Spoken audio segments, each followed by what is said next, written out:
How's it going? Today I'm here with my WWF WrestleMania 18 DVD review, and first off, I feel like it's been forever since I said DVD review in a video, because let's face it, those aren't really existent anymore in the YouTube wrestling community.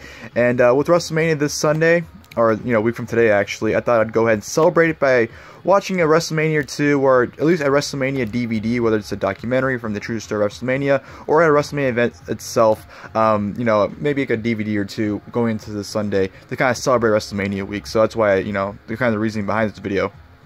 So without wasting any time, let's go ahead and jump into the video with my overall thoughts on this WrestleMania. Definitely one of the weaker WrestleManias. This is pretty much a one-match show, which is right there in the cover. Everything else on the show is just very, very average and, forgettable. This is just not a very good WrestleMania. It's not terrible, but it's not good.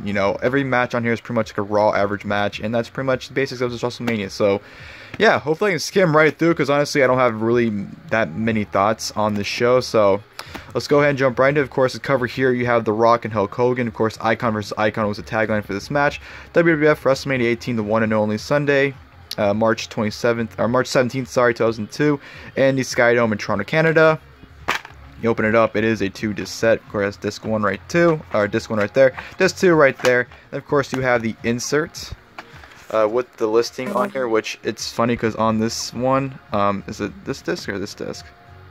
Yeah, this disc. It's actually missing the Edge and Booker T match listing on here for some reason. So yeah, there's a listing. There's the extras on that disc.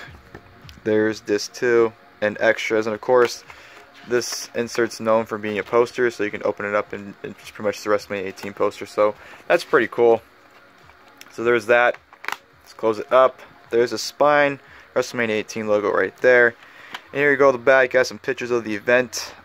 Yeah, Jericho and Triple H, a record crowd of 68,237 gathered in Toronto to witness history in the making and a matchup no one ever thought possible. Plus, musical performance by Drowning Pool and Saliva. And of course, there are the match listing of the show. You can go ahead and pause it if you guys would like, if you want to see the listing. And of course, there's the 3 hours of DVD extras, which pretty much, if you pause it on the insert, you saw the listing of it.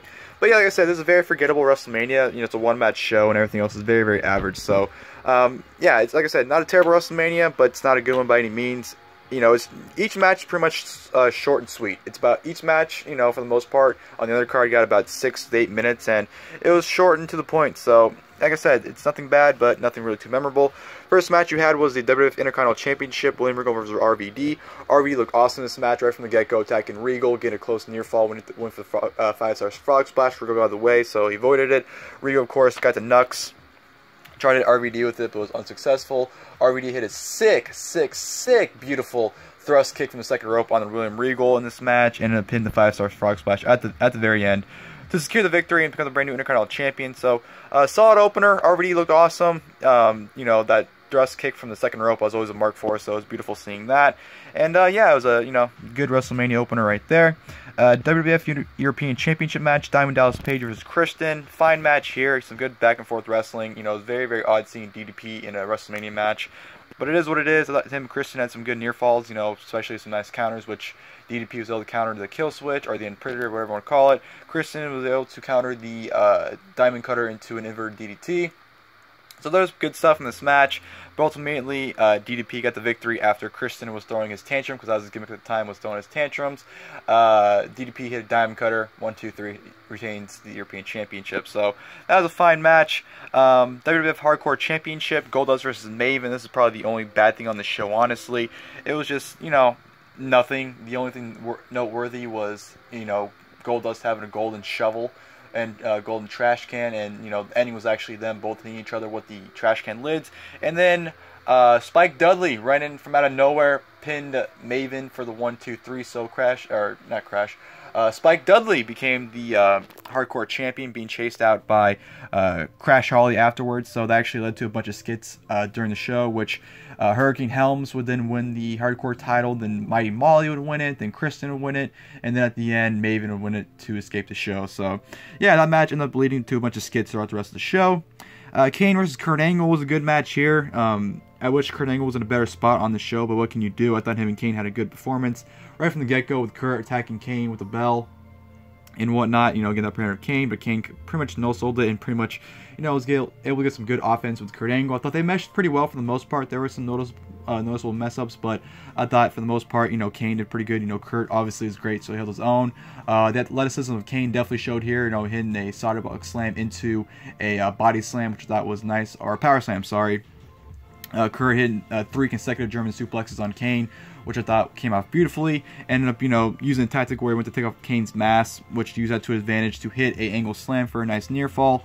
Kurt Angle hit a beautiful running belly-to-belly German suplex on the top rope on Kane, which I thought came off beautifully. And at the end, Kurt Angle ended up getting the win with a roll-up when Kane went for a choke slam. Angle roll through, roll-up 1, 2, 3. Angle defeats Kane, and which was a pretty damn good match right there. I thought the last 5 minutes or so were really good. And yeah, Kane looked good. Angle looked awesome as always, so definitely enjoyed that match. Ric Flair versus The Undertaker, this was actually a no disqualification match, and I thought this was great. Definitely was kind of like an old school style match.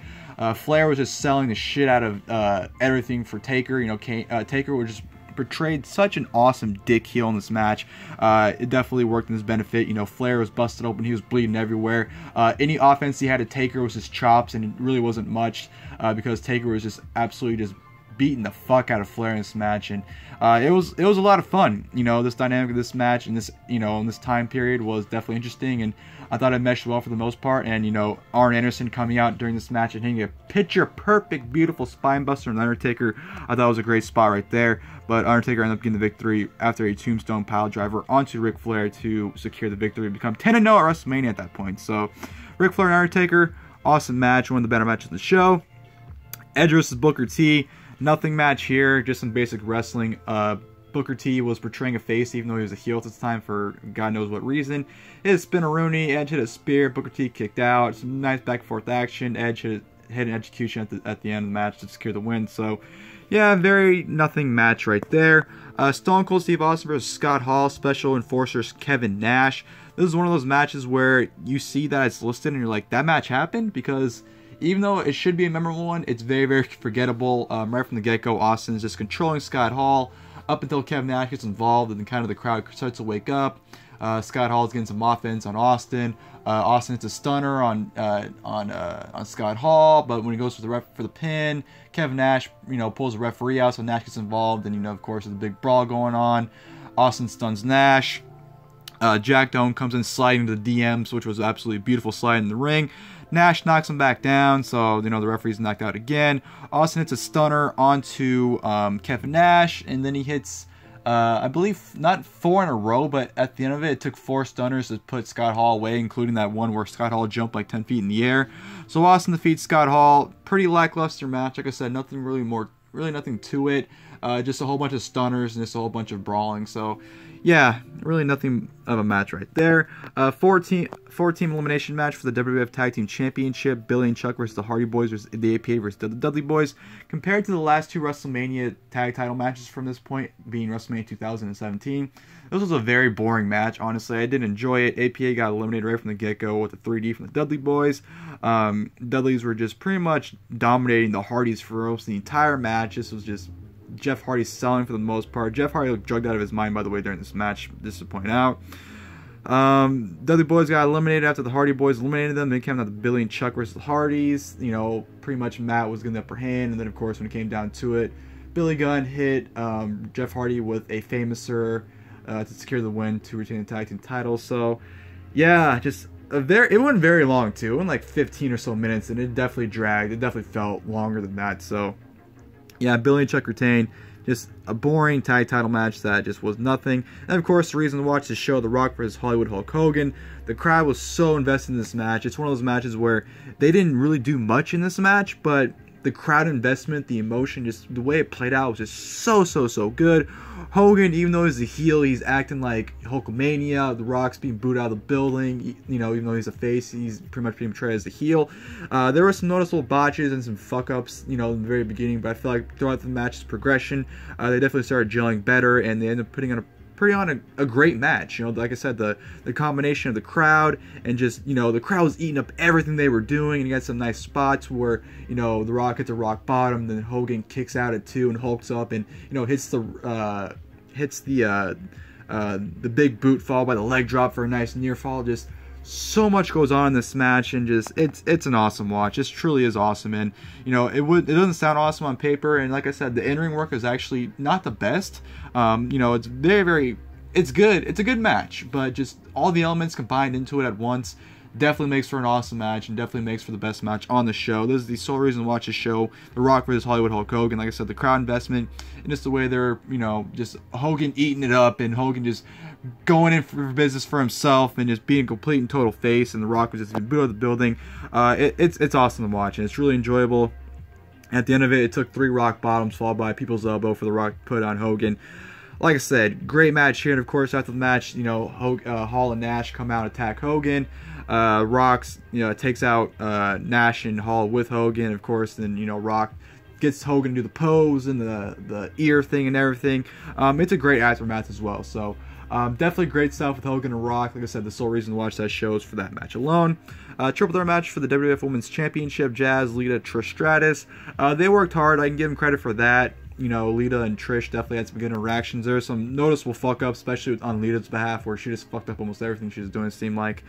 But it wasn't terrible. But you know, it's just at that time period, your typical women's match, honestly.